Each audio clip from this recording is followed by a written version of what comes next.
সিজদার ব্যাখ্যা ও উদ্দেশ্য। আদমকে সৃষ্টি করার আগেই আল্লাহ ফেরেশতাদেরকে আদমের প্রতি সিজদা করার কথা বলে দিয়েছিলেন। হামিম সাজদা ও ফুৎসালাত ৪১ নম্বর। তাছাড়া কুরআনের বর্ণনাসমূহ থেকে একটা স্পষ্ট হয় যে আদমকে সিজদা করার জন্য আল্লাহর নির্দেশ ব্যক্তি আদম হিসাবে ছিল না, বরং ভবিষ্যৎ মান জাতির প্রতিনিধিত্বকারী হিসাবে তার প্রতি সম্মান জানানোর জন্য জিন ও ফিরিস্তাদের সিজদা করতে বলা হয়েছিল। এই সিজদা কখনোই আদমের প্রতি ইবাদ পর্যায়ের ছিল না, বরং তা ছিল মাম জাতির প্রতি আনুগত্য প্রদর্শন ও তাদেরকে সকল কাজে সহায়তা করার প্রতিশ্রুতি দানের প্রতীকী ও সম্মানসূচক সিজদা মাত্র।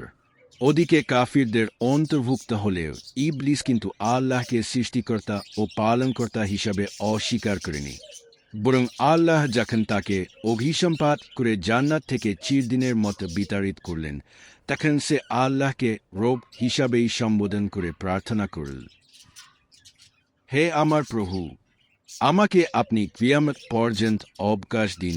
হিজর 15 ডিহিশন 34, চুয়াদ 38 ডিহিশন 79। আল্লাহ তার প্রার্থনা মঞ্জুর করলেন।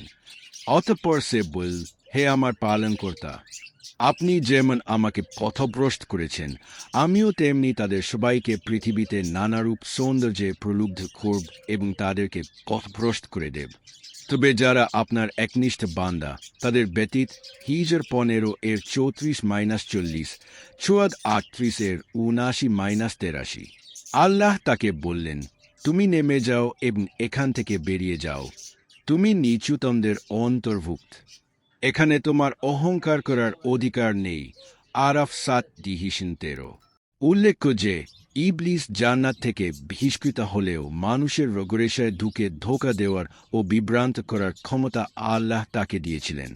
11 আর এটা ছিল মানুষের পরীক্ষার জন্য।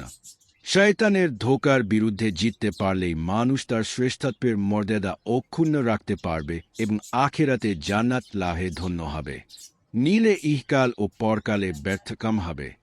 মানুষের প্রতি ফেরেশতাদের সিজদা করা ও ইবলিসের সিজদা না করার মধ্যে ইঙ্গিত রয়েছে এ বিষয়ে যে মানুষ যেন প্রতি পদে পদে শয়তানের ব্যাপারে সতর্ক থাকে এবং আল্লাহর প্রতি আনুগত্যের মাধ্যমে নিজের শ্রেষ্ঠত্বের মর্যাদা অক্ষুণ্ণ রাখে।